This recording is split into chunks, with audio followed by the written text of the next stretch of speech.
Okay, good morning, freedom finders, and welcome to another episode of For F's Sake, where we're exploring everything freedom. And this morning, I have the absolute honour and pleasure of introducing you to a very special guest called Kate Herrity. Now, I discovered Kate's work by chance via LinkedIn, when she was promoting her studies and her research into sound in custodial settings. And this is very dear to my heart because I work with sound in those same spaces. So, without further ado, let me introduce you to Kate. And she's a criminologist who has a focus on prisons and sensory criminology. And she's working at the boundaries between fields and disciplines, and particularly focusing on musicology and sound studies. And she also has publications and books called Sound Order and Survival in Prison, The Rhythms and Routines of HMP Midtown, and Sound in Detention Towards Critical Listening, Sonic Citizenship and Social Justice. And those are published by the Routledge International Handbook of Sensory Criminology. So, Kate, welcome. Thank you so much for sharing some time with us today. How are you? Now I have mastered the basics of Telegram. I'm feeling like I can accomplish anything. So Hey, I'm there you go. You set up I'm for the doing day. well, thank you. You are doing well. Yeah, so for those of you who don't know, it took a little bit of rabbit holing for us all to be here today, and really appreciating your perseverance, Kate. But Kate, maybe just treat us with a beginner's mind and maybe just explain to us a little bit about, your interests and maybe what got you into being interested in sensory criminology and what that really is. Um, my starting point was prisons, really, um, and how I could better capture what it is to be in that environment for people who've never set foot in there, Hmm. and how I could perhaps contribute to collapsing that distance between people behind the walls and people looking from the outside. Um, I've always been interested in prisons because I think they sit at the nexus of pretty much every major social and political issue um, affecting society. Uh, and also, there's something about a locked door and wanting to get behind the door. My starting point initially was music, so I was interested in the significance of music for people who'd spent time in prison, but people kept talking about sound in the course of that and the broader soundscape and how music was a part of that.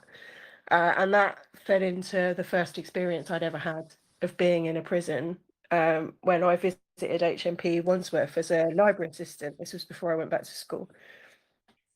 And it just struck me as an overwhelming sensory experience that I wanted to pick apart and I wanted to understand the significance of. And I couldn't find much work on it. But then, of course, when you start talking about sound, depending upon how you theorize about that and how you understand it, we don't experience the world in discrete packages of information, but rather in a sensorial deluge that we constantly sift through to make sense of the spaces around us.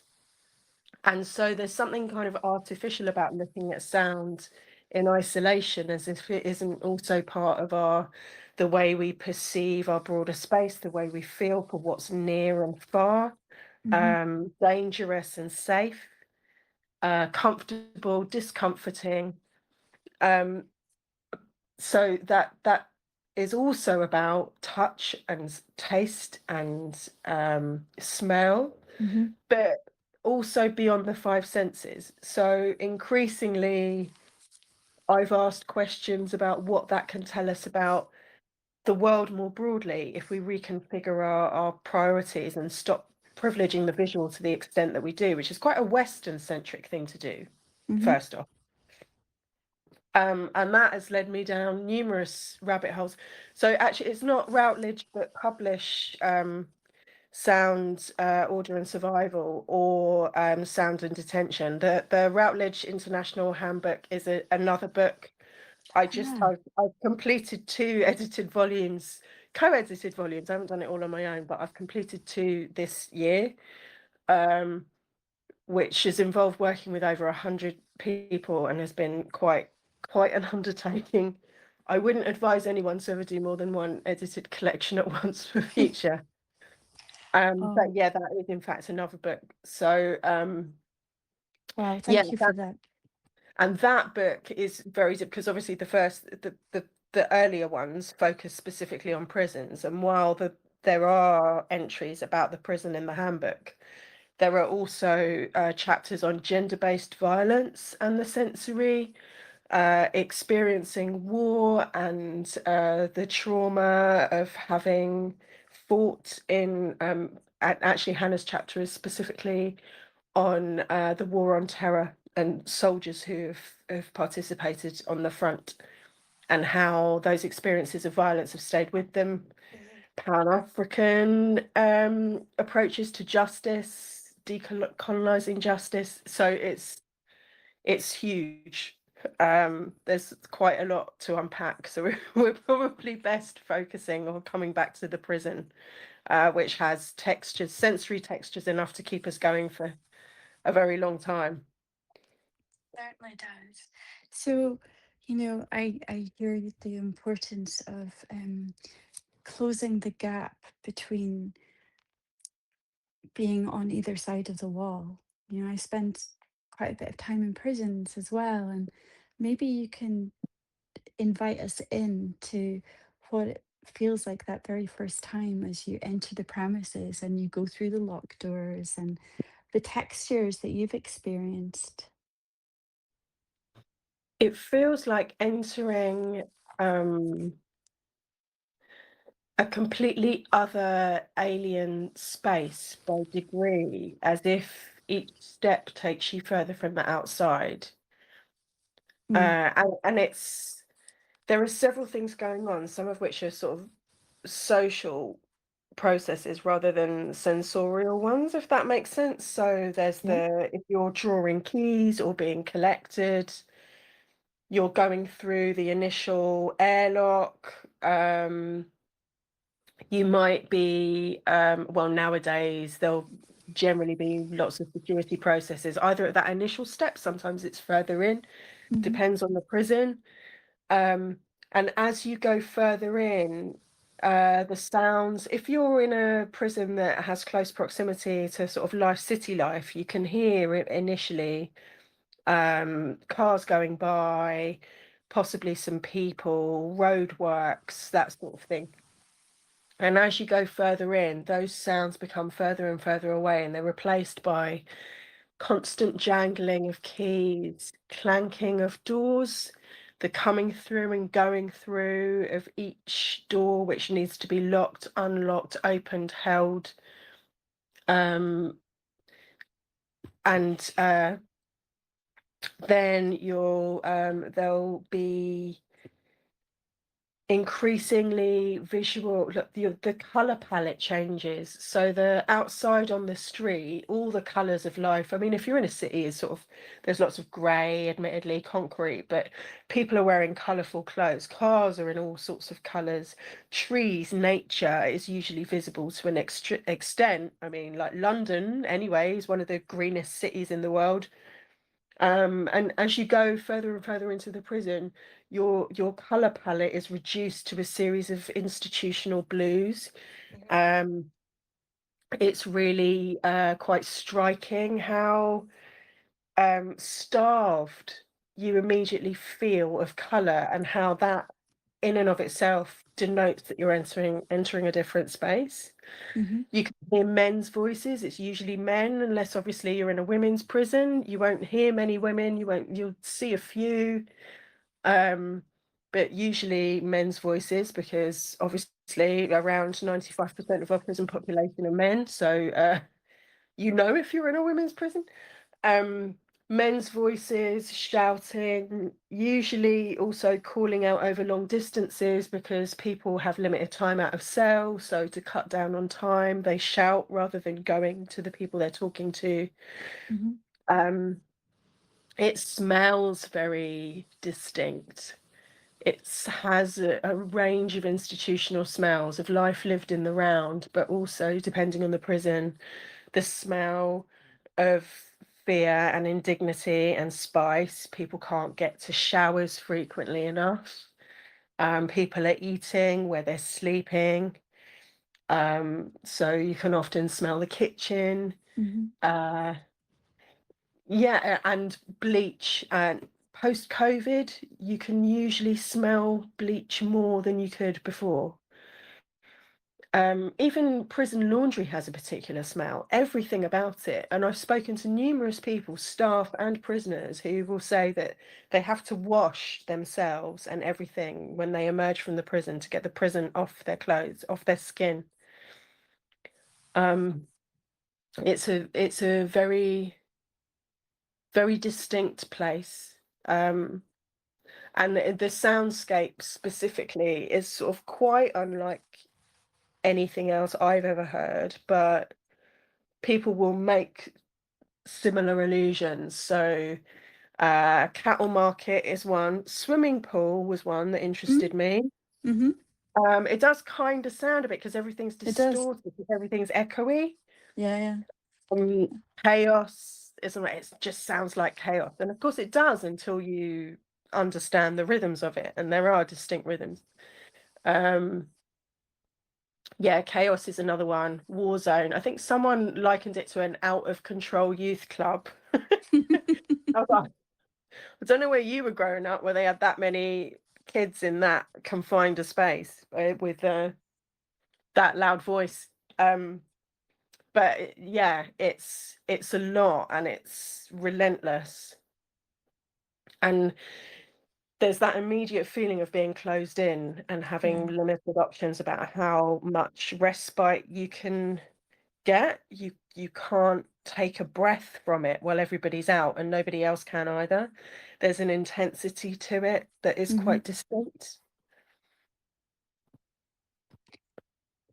Thank you. You really are evoking the qualities of those spaces and bringing in the living textures that are part of that deluge that you named earlier.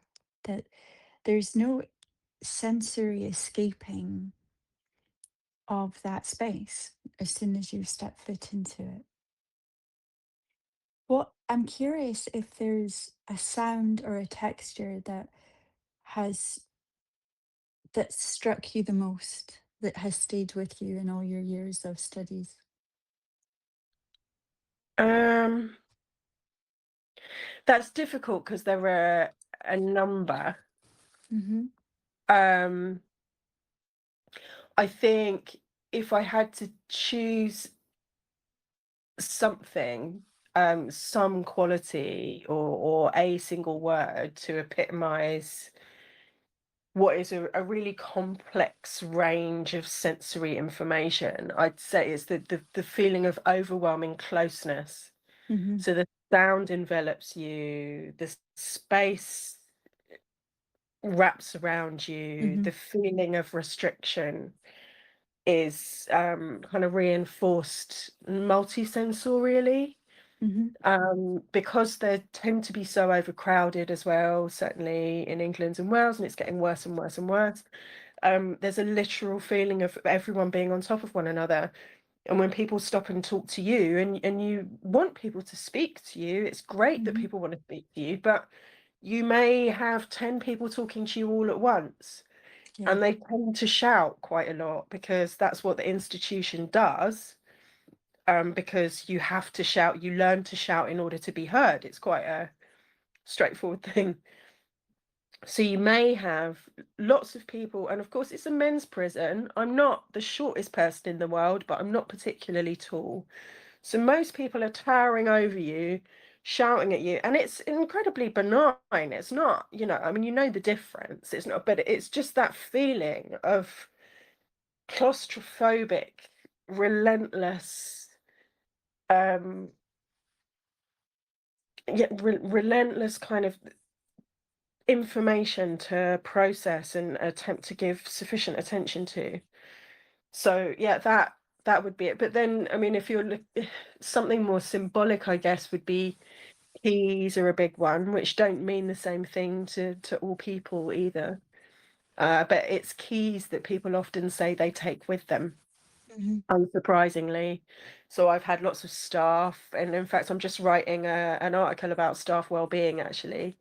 I've had lots of staff say, tell me why we dream of keys, why I Mhm. wake in the middle of the night on holiday, dreaming of alarms. Mhm. But prisoners say too, wherever I am, I hear keys. Yes. Yeah. Yeah. I There's a sound that still reverberates through my body when I went to Oregon State Penitentiary last year. It's an old prison, and it was when the metal doors slammed shut and how it bounced off when it connected with the lock. It was it was almost iconic, something that I'd heard in movies, and it was a stereotypical sound, but the way it moved through my body, I still feel it. And as you speak of keys and alarms, those are sounds that I intentionally put in my soundscape so that people can increase their tolerance for those sounds without being so disturbed by them. So Yeah, I'm, yeah, sorry, oh, come in. sorry. No, I encountered a member of staff actually years ago, at Aylesbury, who said that she tried to invite new recruits in to hear it so that they didn't feel quite so overwhelmed when they were confronting it in the course of work. Yeah, Um, but when you were talking about Oregon, it reminded because of course Americans tend to do everything on a bit of a different scale, right? And yes. the other year I went to the American Society of Criminology conference for the first time, very possibly the last, because obviously we won't be going to America at the moment. And thoughts non-religious type prayers for all our American family out there. Um, but while I was at the ASC, I went and visited Alcatraz, and that was a phenomenal. It's because the space has so much meaning, but such varied meaning for so many people. And I could go on about Alcatraz all day, but I don't want to do that. But one thing that was really struck me was the demonstration they do of releasing the gates. Because of course people like it's less sort of key based in that sense, right? So it's Hmm. kind of a clunking sort of manually going, and they were really keen that everybody could appreciate the sound of this rolling metal over the Hmm. course of a whole kind of, well, it wouldn't be wing, would it? But a whole row in the prison. And there were lots of these tourists kind of jostling and going, no, I can't see, I can't see. And I was like, look, you don't need to see, do you? You need to hear it. Yeah. But it was for not, and it was one of those sounds that hits you kind of right in the sternum, Hmm. because you recognize immediately that this had like huge significance as part of the day for behind those bars, all these tourists and their necks, yeah, but the point in like, and really, yeah, like strictly, it was a profound experience. I'm really glad to go actually. Absolutely.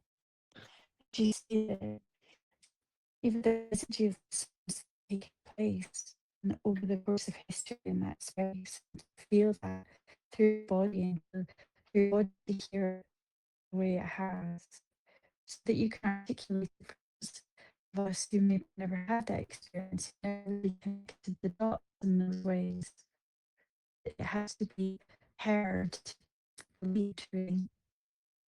Yeah, I think it does, and I think it, it's a accessible way of inviting people, let's say, to think about what these places do, Hmm. and that in turn invites people to ask why and what for. And I think those are really profoundly important questions, particularly as we see our prison populations rocket. But yeah, just to engage with those things that go on in your name that form part of the city skyline, but you might never have really engaged with what's going on beyond your eye line. Absolutely. It's really important questions about humanity and bringing reconnection back. And I'm so grateful that you're undertaking these such important and essential questions and areas of study so that we can pause and consider and reflect. I'm curious. I imagine that maybe some of the guys that you've spoken with, maybe nobody's ever asked them the questions that you have before. Maybe this was their first time really talking in depth about sound and its impact upon them in their days. And I'm wondering what that was like for you to have those conversations and the sorts of eye opening feedback that you might have heard. Yeah, it was the first time for many people. And I know that because they told me so, and Hmm. I'm assuming that was not misleading. I think that's generally the way to engage with people, is to take them at face value. And it was interesting actually that when I spoke to staff and I tried to invite them to think about the soundscape, they were sometimes a bit more resistant initially, verging on hostile. And I think that was partly because there was a greater skepticism about what I was there for and if that's what I was really there for. Hmm. So that took a bit of time. It wasn't unusual. There was one officer in particular that I have spoken to since, and I am quite fond of, actually. But initially, when I was interviewing him, he was like, "Well, what are you talking about? A bad day has no sound. There is no sound," and then proceeded to describe one of the most evocative experiences of a prison that is undergoing huge disruption and threats to safety that I have ever heard. And then going, well, of course, the sound immediately drops out, but sometimes there is no sound, and it's the absence of the normal everyday sounds. And I'm like, yeah, exactly. That's what I'm trying to get you to think about, but I'm trying to prompt you to think about it without telling you what to think, which is quite a difficult thing to do when people aren't accustomed to talking about that aspect of human experience at all, really. Yeah. With the men, it was um, just more immediately, so I don't want to say more immediately thoughtful, but I didn't have that sort of same resistance. Sometimes it was like, what do you mean? What do you mean sound? Like, but often it immediately preempted or prompted rather disclosures about various difficulties, whether that be post-traumatic stress or various neurodivergent issues, mental health problems. Um, it was often a medium, so you try and sort of have these benign conversation, like you're really mindful of the fact that these are vulnerable people Yeah. and your power is unequal and you want to be led by them, right? You Mm. don't want to impose any particular structure on questioning or even preempt your conclusions. That also is bad science. So you're trying to be really delicate, but actually the more benign a space you create, the more people will disclose those things to you, I think. Nice. Um, so sorry, excuse me.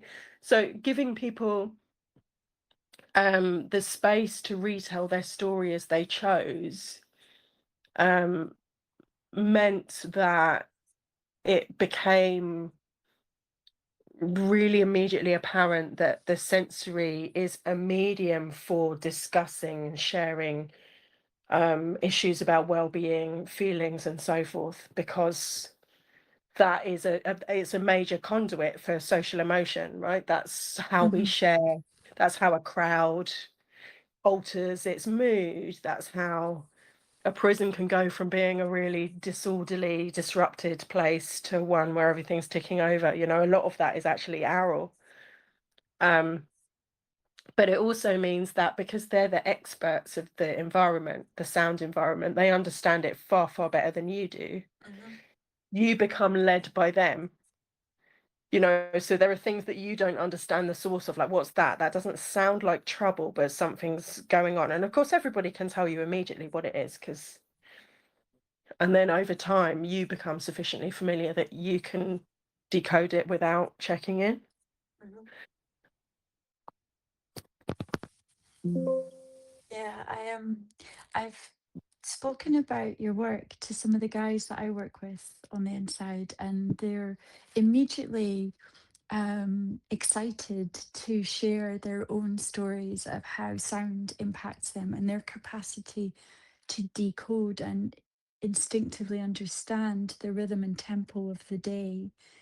And they're they're enlivened by the topic.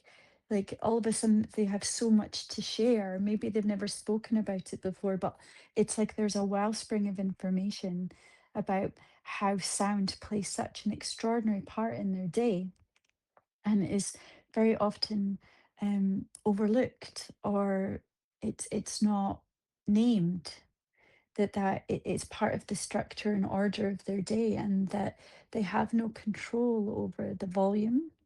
They have no control over having solitude and silence, that there's no way to move away from the sound. And just those questions around, how does sound affect you? What is your relationship with sound? It shifts something inside of them, certainly what I've noticed. And they're very keen to talk about it, because all of a sudden they realize that there's possibility for integration by naming of it. Yeah, yeah, it's something we explore quite a lot in some of the contributions to Sound and Detention, which is a co-edited volume with Anya Mangwang and Lucy Cathcart-Frody in Norway. We've got creative writing pieces. There's a sound archive that accompanies the book as well. Um, and two pieces in particular make those points explicitly, I think. Not that others don't, but they are specifically concerned with this, I think it's fair to say. The chapter 1 and chapter 2. Chapter 1 is by Benjamin Harbert, Michael Woody, and Joel Caston, and it explores a class that they started in Washington, D.C. jail that began as a music class but evolved into exploring the soundscape. Mhm, And they went on for years picking apart the sounds of their environment that they didn't have control over, that they were subject to, that formed the sum of their daily life in many ways. And they reflect on the extent to which that gave them a greater feeling of agency and control.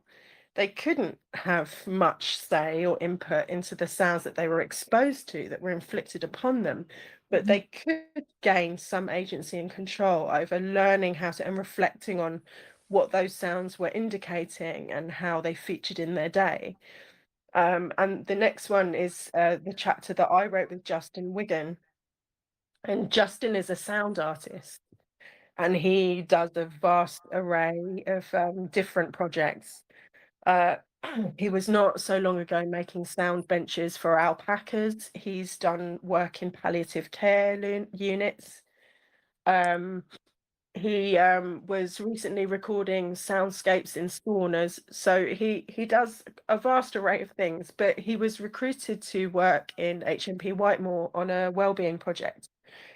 And he made sound passports with the men. So he encouraged them to think about sounds they associated with good times, sounds that indicated positive things about the day, ones that weren't so much, and then brought them together to create poetry out of these books. And he reports on the extent to which people reported feeling transported via these sound memories, these mhm, sensory memories to different spaces and different times. It mhm, took the walls away for one moment. It empowered people to think of themselves as something other than prisoner. And those are not frivolous or um, sort of peripheral things when amongst people who've had their freedom taken away, particularly in a place like Whitemore, where they may be looking at very, very long sentences and not likely to get out anytime soon, if at all. So in those ways, I think sound has and not just sound, the sensory more broadly, but I mean, sound is primarily what I've worked on in the prison context, has like huge potential, I think, for allowing us to reflect on people's outcomes, how they envisage themselves moving beyond the prison, how we address harms, and think seriously about environmentally imposed harms. And we have a lot of work to do, I think, in articulating those and developing assessment tools for thinking seriously about design and space, as well as the enduring trauma, and additional trauma that's imposed by those sensory experiences for a lot of people. Absolutely. Um, yeah, absolutely. And I'm sitting just imagining the work that and the chapter that you and Justin undertook and the profound work that he's working with sound and memory and identity, and how sound has such an immediate impact upon us, and how we can work and curate sounds to help people to consolidate memories, to integrate traumatic experiences that are frozen in the body, and to transcend the imposed restrictions and lack of freedom. I think I'd love to see that in all prisons, and that's something I try to do with my work as well. I work with music and sound to support people to go on internal journeys, to transcend the lack of freedom inside their own bodies, inside their own psyche. And the feedback, the consistent feedback with every individual and group is that their sense of time changes because it impacts that part of the brain that organizes structurally, that they feel completely free. They might be in deep space or ancient Egypt or back in a childhood memory, but their sense of who they are expands beyond the limitations of the number that they're given, by the uniform that they're given. And they can remember something critical about their essence. And it's incredible that sound is a portal and an open door to these altered states. Um, so I just love to hear that there's so many other projects taking place, and that the studies that you're doing are opening the doors and asking questions of how this can become more normalized. Yeah. I hope so. I mean, I think there's a huge amount of work to Hmm. do, and in this climate in particular, um, there's always the worry that there's going to be an assumption that it's a frivolous thing to consider, or it's not Hmm. fundamental to safety and security and so forth, which are, of course, the preeminent concerns always in Yes. relation to prison. Although I have also recently argued that safety and security are very, very different things, in particularly in this arena, and we Hmm. conflate them at the cost of really compromising both. Mm. Um, but also they are actually fundamental in a variety of ways, or rather sound is fundamental to those pursuits in addition to just creating a more survivable environment for everybody. And that's not actually just about the people that are contained within these spaces, but also those who work within them, Hmm.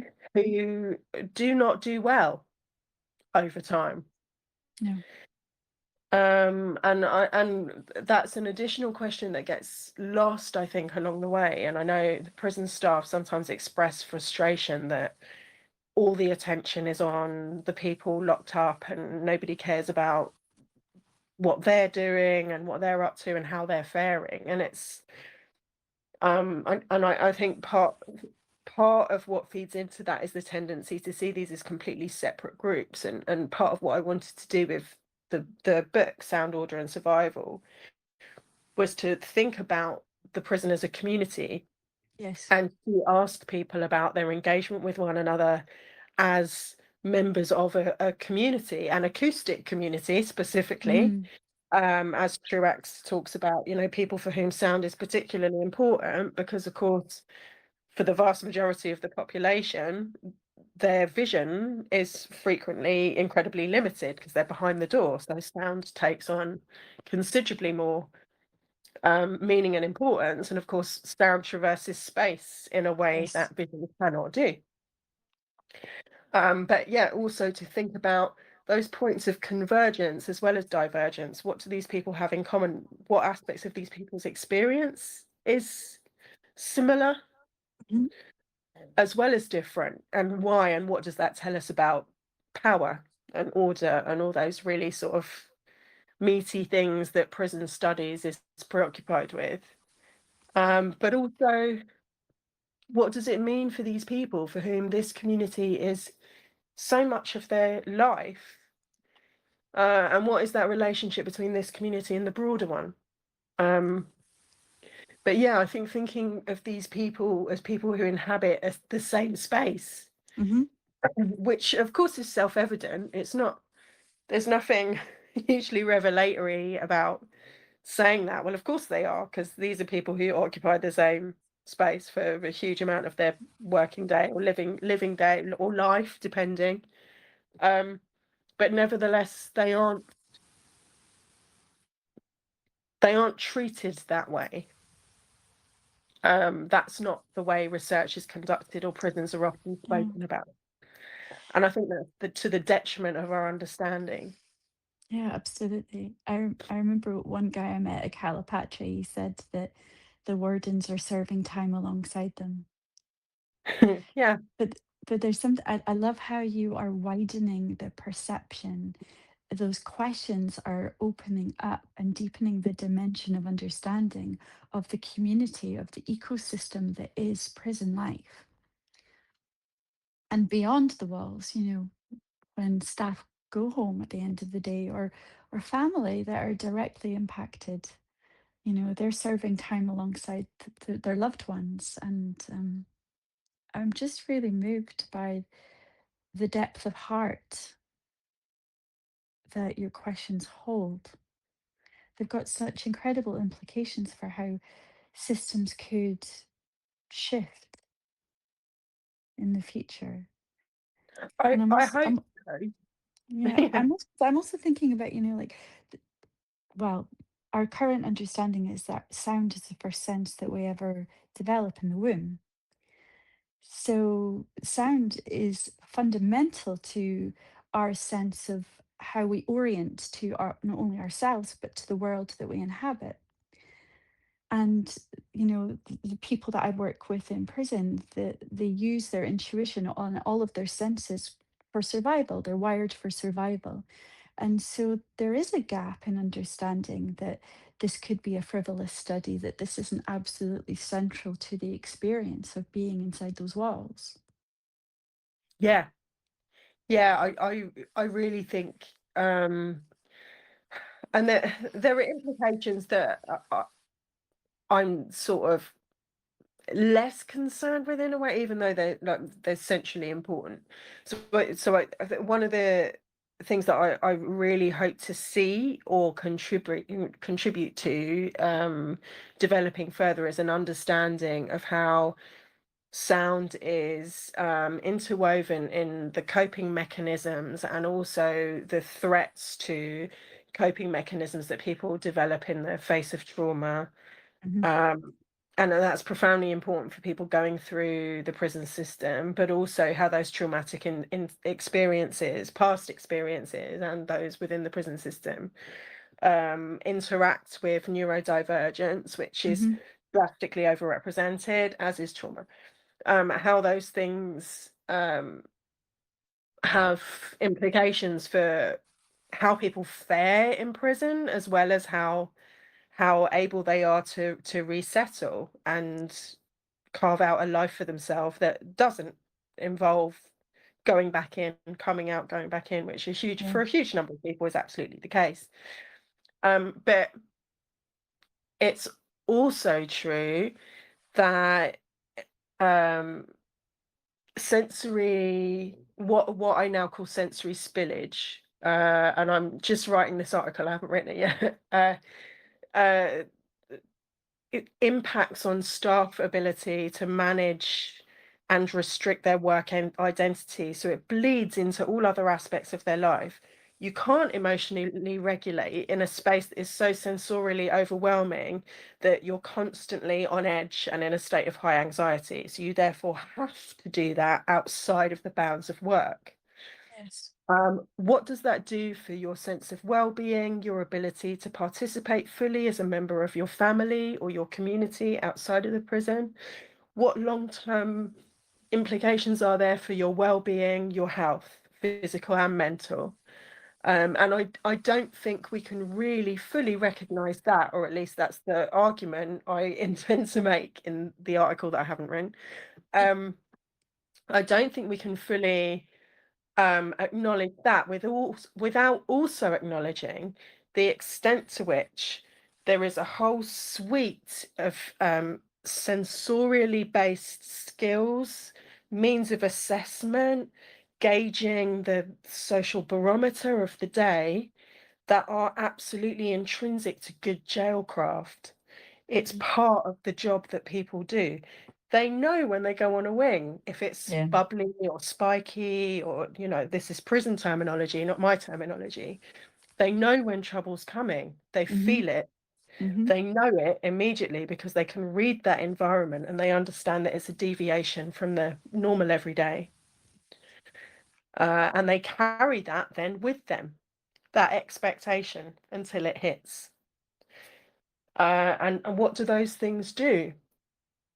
And working backwards, if we can acknowledge that that has long-term implications for the well-being of people who work in these environments, what then must it do to people who live in them? I mean, gosh, Kate, you're just opening up so many portals for reflection and consideration that I do feel are overlooked. I'm curious, in your heart of hearts and dream of dreams, what would you like to see changing or improving as a Oh, result of your studies and as a result wow. of these questions? Um, well, that's two separate things. I mean, Mm, as a result of my work, well, the idea that my work would have any impact at all, it is kind well, of, I mean, it, you it hope is. so. You hope so. You hope it makes people think differently. You hope that it feeds in to Yeah, policy, but there's always the worry that your ideas take on a different shape when you no longer have ownership of them. yeah. So I always worry a little bit about that, and I'm always torn as well because obviously I'm kind of motivated to work in these spaces because I think it's important to engage with these spaces, and I desperately want people to understand what it is to be within them. I'm neurodivergent myself, and I find the soundscape almost impossible to bear. Okay. I find it borderline physically painful, Hmm. perpetually discomforting, anxiety inducing. I find it really, really difficult. Um, so that kind of also influences why I spend time in these spaces. But I mean, I think you sort of you hope that your work might contribute to something, but on the other hand, as an academic, you're sort of like, I want to contribute to a conversation that is bigger than myself and is going in places that I can't foresee and have nothing to do with and belong to other people. Yeah. Well, Um, every word that you write, every question that you ask, and everything that you speak into this world is having a ripple effect. Your questions, you're going into prisons and asking people about their experiences is already changing their internal soundscape. And it's changing the conversations that are taking place inside of those spaces. So you're directly contributing to the change in the frequency, in the tone, in the rhythm. Now, that might just be for 5 minutes or it might be for 500 years, but it lasts and it has an impact that goes beyond our vision. And so my sense is that you're not always going to directly see the impact of your work. But I've seen it simply just by asking a couple of questions of the guys I work with, of their experiences, just from questions that have come up for me by listening to you talk and your studies. So I already know that there's an impact taking place, even if it might appear to be very subtle. It's shifting something. And I'm deeply grateful to you for being another person in the field that wants to improve the soundscape of prison life. Oh God, yeah. But I mean, not just the soundscape. Yeah, Um, I mean, I think you can't think about that without also thinking about what it is to be denied the dignity of curating your personal sensory environment in a way that honors your dignity as a human being, you know, like yeah. when everything smells of shit. Which it Hmm. doesn't always, depends on the prison, depends on the plumbing, depends on the, but what does that do to people? We need to think a little bit more holistically about what it is, and honestly, perhaps, Hmm. because people talk generally with so much emotion. I mean, Durkheim made the point, didn't he, that emotion is at the heart of the criminal justice or conceptions of justice. I'm paraphrasing terribly, excuse me, theologist. Um, but it's such an emotive issue, and people want to see people punished. Yeah. And really want to see them punished. Um, and I don't think we have sufficient conversations about what that means, what that looks like, who benefits from that ultimately, because generally people who have been victimized in really, really horrific ways find that Hmm. whatever kind of punishment they were hoping for is hollow because Yes. it cannot possibly restore what they have lost. Yeah. And I think when we start picking all of that away, we start picking away at what the prison signifies for us and why we think we need it socially. So really, I mean, really, this is all sort of part of a broader abolitionist imaginary and creating further tools with which we can think about alternatives, alternative spaces, alternative social outcomes. If the prison doesn't exist in isolation, it's a series of socio-political and economic choices that we make collectively, right? So it's also about poverty, and it's about not having adequate mental health services, and it's about not having a properly resourced education system, and it's about not having affordable social housing, and it's about not treating substance use properly, and it's about not offering people help out of financial holes. That's what prisons are. Yeah. So if you can start to pick away at all of those things, which seems like quite a profoundly ambitious end point when the beginning point is what does prison sound like and why does that matter? But why not? That's kind of what I'd hope for. Well, Kind why of. not? Why Yeah. not indeed? I Or mean, just to have like you some say, nice chats, one or the other. but there's something about, I love how you're consciously connecting all of the threads, well, how they are all interwoven, and that once you start to unravel and unpick with a question, it leads to so many others.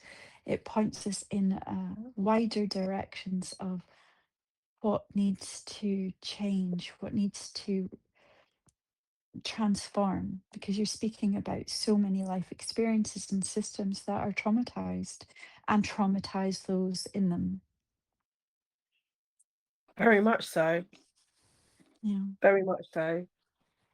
And that doesn't mean that there aren't also people in prison who've done terrible things. Um, Mhm. and those things can exist and be true at the same time. Yes. Yes. And I think that is also really important. I think you can get really hung up on the idea that you're supposed to have a neat explanation and a neat and those things elude us because they ought to, because social science isn't like other forms of science. There isn't an immediately identifiable formula that I can replicate and have this effect. There are too many unknowables and unknowns. And that's human life. That's the nature of humanity. And we shouldn't seek to be hugely reductive in our attempt to understand it. I think that's, I don't know where I was going with that, but it seemed important at the, at the beginning, and then I just totally lost the thread. Yeah. But Well, yeah, I hear you that there's something about the black and white thinking, that how reductive that is, how we miss so much of the nuance of what lies between, and the othering that we have a habit of doing that's contributing to how things are in the world at the moment. God, yeah. I mean, it's become a bit of a t-shirt slogan, right? Well, actually, Mm. literally, because I think I, I actually bought one the other day, and I didn't realize it had the slogan on it, but it does. I only saw the emblem, but kindness becomes a radical act.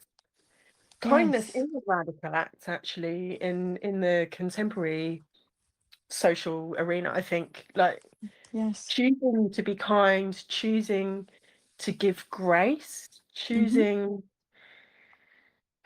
choosing to give people the benefit of the doubt, and rather than vilifying people, even people whose views, I think this is a particular thing, and particularly at the moment, um, ugh, there's a balance to be struck. I kind of think that, if you remain a fan of Donald Trump at this point, I'm not really sure if redemption is possible, but I'd like to think it is.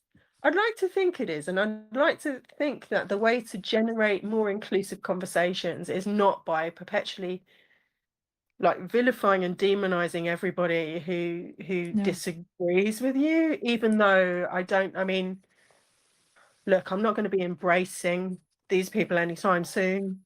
I find it quite hateful, and I also kind of think that if you preach hate, um, you can't expect to get a huge amount of touchy-feely back. But I do also think that there are a huge number of shades of grey, and there are huge. So coming back to the sort of home environment where lots of people voted for Brexit who regret that hugely now, or who did so for reasons that other than there being big racists. And there are people who voted for Brexit who aren't big racists. There are, not all of them, but and I think if we want to repair things, if we want to do things better, if we want to make more survivable, more pleasant spaces, then we have to start from a place of kindness. Absolutely. It's the only way to help us to become unstuck and to defrost this frozen, traumatized world is through warmth and kindness, which emanates from the heart. And I think, I don't know if it was allowed to say, but I'm going to badly paraphrase, but that um, getting back at someone, essentially, dig two graves, Yeah, that that sense of punishment, or yeah, an eye for an eye, kind of thing. And yeah. that really does hold me in a steady place in the work that I do. It really does me, and I think that you know it, if you take a position on something, and I have, like, quite an explicit position on prisons, although the things I talk about, most of the things about understanding the space, because I consider myself an academic first, and if I have a different hat on, I'm doing something different, and but while I'm talking about ideas as an academic, that's my first thing. I think if your genuine position is that these are places that do incalculable amounts of harm, and that harm ripples outwards to those people who sought it in the first place through some kind of desire for atonement, and so forth, then it also behoves you to apply those same principles to things where it's less easy and less comfortable for you to do so. So, that's not the only arena where we should be looking for greater kindness, but everywhere else, including with people that we disagree. I think spending huge amounts of time in Oxbridge has done me quite a favour in that way. I think maybe because I was constantly around people with whom I had absolutely nothing in common, but we were part of a community. Yeah. I don't share your views. I have a profound issue with some of your views, but we can sit and we can talk that out, and I can still be pleasant with you, and I can seek to understand. Yes. Um, and I can still disagree. I'm not. I probably will. But yeah, a bit more kindness, a little more gentleness, and a bit. God, I'm at the a risk of sounding really old now. Go for it. We're always in such a rush these days. Yeah. Um, but genuinely, I think, like, so take my profession. I mean, I say my profession, I'm unemployed. I've been unemployed since my fellowship ended. I'm not working any less, but I'm not getting paid anything for anything I do currently. It it's a bin fire, academia. Yeah. But Yeah. the pressure to publish or perish, get as much out as you can, push, constantly producing, is at odds with the idea that ideas take time to think through properly. Yeah. And it's part of a broader rush to condemn, rush to condense. It's not just about time and space, but about our relations and our, and actually sometimes it's all right. It's all right. So it took me years and years, and I think partly it's because I'm older that I feel less shame if I am teaching and one of my students asks me something I don't know the answer to. When I was younger, I would have felt really embarrassed to admit I didn't know something. But actually, you reach a point where you're like, saying I don't know is an opportunity for a Yes. whole lot of learning and a whole further conversation. It's not Yeah. personal failing. It's an opening. Yes. I I couldn't don't agree more. know. I don't know yet, or let's find out together. Yes. Or Exactly. I love being asked something that's beyond my own current way of thinking or knowledge that I've already acquired. It just, like you say, it's an opening to something more. And I love when someone asks a question. It's like, wow, that's so out of my own sense of how I'm functioning in this world. I need to understand this more. I, I love it. I think that's a really beautiful way of being, to slow down, to enjoy being put on the spot and not having an answer. Like you yeah, say, it does open up so much, doesn't it? And that's one of the many things that I absolutely am taught by the men and women that I work with is I don't know a thing. I don't know anything. And if I can go in with a clear heart, with a clear mind, then I can be a really great student as they teach me. um, yeah, and yeah. I don't need to know all the answers. That limits me actually. Well, and also sitting with the possibility that there isn't a satisfying answer, or that Yes. there are a multitude of answers, and we may all have different ones, and they can all sit alongside each other. And Yes. actually, sometimes the point is working out where those complement and speak to one another, rather than attempting to impose a kind of hierarchy. Yes. Exactly. It really can remove any sort of power structures that one of us knows better than the other, or, everything that's implied within that. But yeah, so Yeah, I find going into those spaces, it helps to make me wiser. They're such generous teachers, as are so, you, so Kate. I generous. mean, this hour has been incredible.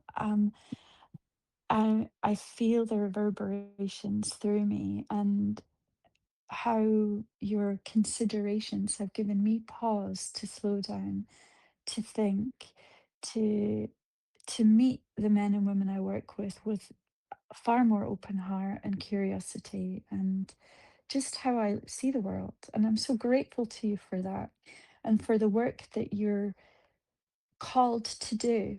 Because it feels, maybe I'm misinterpreting here, but it feels like a calling, and I can't think of anyone better to be an advocate for the work that you are doing. Well, thank you. I don't know. I mean, a lot of the time I'm just hanging about talking with people, but That's where the isn't work is, though. it though? It really is sometimes.